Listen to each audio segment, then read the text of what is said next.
Mu vidiyo eno njagala mbalage abantu, olabe abantu we balina obusungu. Njagala olage abantu obusungu balina abasajja bano ab'amasuuti. Naye nga tugenda kwolekeza eri muganda waffe Mathias Mpuuga. Oluvannyuma lw'okuvaayo okwogera ng'ali Mityana District nga omukulembeze wa National Unity Platform, nga waafuwa enjaga, nga wali omutamiivu, ndowooza abantu bavuddeyo mubeewuliriddeko obusungu bwe balina n'endowooza eziri mu bantu. Kati omukulembeze kyekyo kye nkugamba, kulowooza nti nno ggwe otegeera nnyo singa abantu, nti ggwe oli weetwala nnyo okuba ow'ekitalo n'okusinga abakulonda. Nabannyonnyola ne mbagamba ebiseera ebisinga babalonda lwa nsonga si mmwe abasingayo amagezi, wabula balaba bakuteekamu kwegamba obwesigwe nti gwe alina obbakulembera, obbaliidinga, obbatuusa gye baagala okugenda, okubatuusa ku destiny yaabwe. Balaba nga bali so frustrated n'obukulembeze obuze bubeerawo, ne basalawo balonde ggwe, nga bakulabyemu okubeera n'ekisa, okubeera n'obuvunaanyizibwa, okubanga onoobanga otya eggwanga lyo.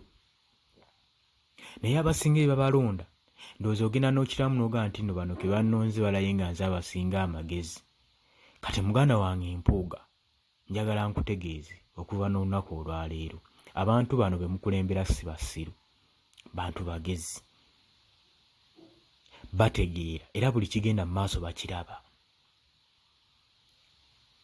Waakiri ke bagende n'omuyaga, alina IQ ekola, ategeera, asobola okutwala eggwanga mu maaso, asobola okuzibuula bannaggwanga amaaso.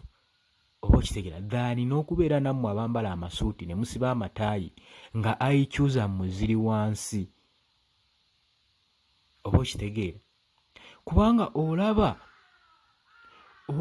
n'abaana. Kati kanguwe example, ekitongole ekya poliisi wano, nali juzi wali ekkololo nga babawa emidaali, babawa bw'emudaali naye ng'omusaala omanyi gwafuna.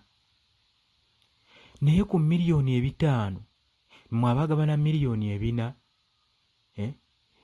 kibajjako ki banaye? Simanyi kumanya kibajjako ki okuba ng'ogenda ku awaadinga omupoliisi omudaali n'omuweerako akakadde kamu ak'ensimbi, oba obukadde 5 oba 10,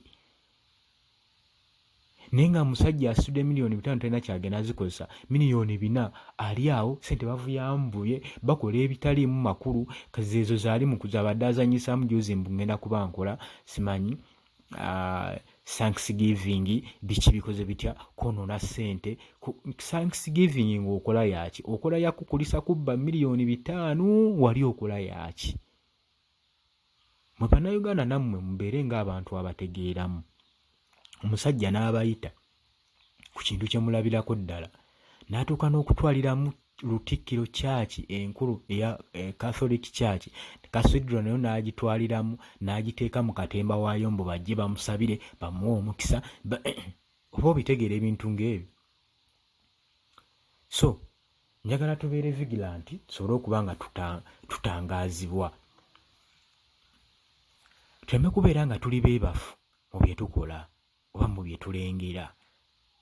Baganda bange, tuleme kusiriwazibwa nnyo kutuuka ku ssa lino. Tumanyi kye twagala, tukyali bali ababikkeko akatambaala, tuli tulaba ow'essuuti oyo yamutegeevu, yasoma, yamanyi nga tumanyi buli yasoma. Temutwala bayire abantu abaasoma okuba nga yebasinga otegeera. Kye kyenzudde, waliyo abantu abamu nga baagenda kusoma busomi naye nga tebaayiga. There is those who went to school to study but not to learn. Baasoma busomi naye nga tebaayiga bye baasoma. Ne wabaayo and there is those ones who went to school to learn but not to study.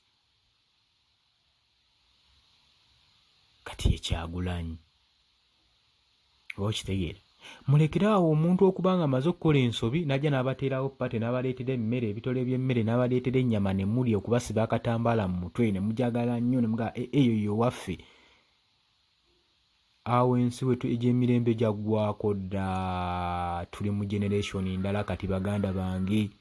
bwe baba bakyasobola okubuzaabuza olw'emmere n'ebitole, olaba kati n'abakazi tebakyabuzaabuza ku chipusi na nkoko. Bintu bitono nnyo bannange bannayuganda ebitusuula mu matigga, bintu bitono nnyo ebitukozesa ensobi. Kyasi okulya obuli ne tukozesa ensobi ne kukuziba akatambaala n'ogenda ku ballot paper n'okusayininga kwegamba n'okola permanent decision. Okoze permanent decision over a temporary challenge. Kyokoze kya lubeerera ng'okikoze nga oli awo kusanyuka nti kamusanyuse yampadde, naye ng'abantu boogenda otulugunya mu kusalawo okwo abakwetoolodde tebamanyi muwendo. So woba ogendanga okulonda, consideringa n'abantu abalala, consideringa ekitundu, consideringa emigi gy'emito, consideringa enkulaakulana y'ekitundu kyo, consideringa eggwanga lyo ligenda lita mu maaso n'abantu ekikanga ekyo. Bannange ffe tugenda kubanga twesowolayo kubanga tubagamba ebigambo bye tulina obbagamba, tetugenda nga kwesikamu. Kale naawe oli waddembe obutasubscribinga, gweoba olowooza nti okunoonya information eno ne tumukuteera kuno kyangu, nomuvayibinga kuno n'agenda n'atambula kyangu, tulisikinga kinene muganda wange. So naye mbadde njagala olisikingeyo ekintu eki. Kwampuliriza subscribinga, sharinga, lino eddoboozi osobole okutuuka ku oyo gwe kirina okutuukako. Abakulembeze baffe bali ddaalu, obwongo baabuwunzika dda, bino ebigambo tebakyabitegeera, beetaaga kujjukiza bujjukiza gwe mukwano gwange ali eyo. Naye nga mbaagala nnyo era nnyongera okubabuuzaako yonna gy'osinzira okuwuliriza amayengo ga Yugi Updates TV. Twatandikidde mu giya, tulina obusungu, munaatusonyiwa obutababuuzaako, naye tulina obusungu. Naye yonna yonna gy'osinzira ali emitala w'amayanja, kutegeeza nkwagala nnyo kubanga mmwe abayimirizaawo amayengo g'omukutu guno. Temuva ku Yugi Updates TV, tugenda kuba tubaleetera ebintu nkuyanja nfoko. Ate subscribinga kubanga ku Monday tugenda mu country wide tour, tugenda kuba tubatuusaako buli kimu ekigenda mu maaso. Oba okitegeera muganda wange, twagala mubeere nga buli kigenda mu maaso mukifuna, buli ekigenda mu maaso nga mukifuna, tusobole okuba nga naffe tulaba engeri gye tuyinza okwejja mu bunnya muganda wange ali eyo.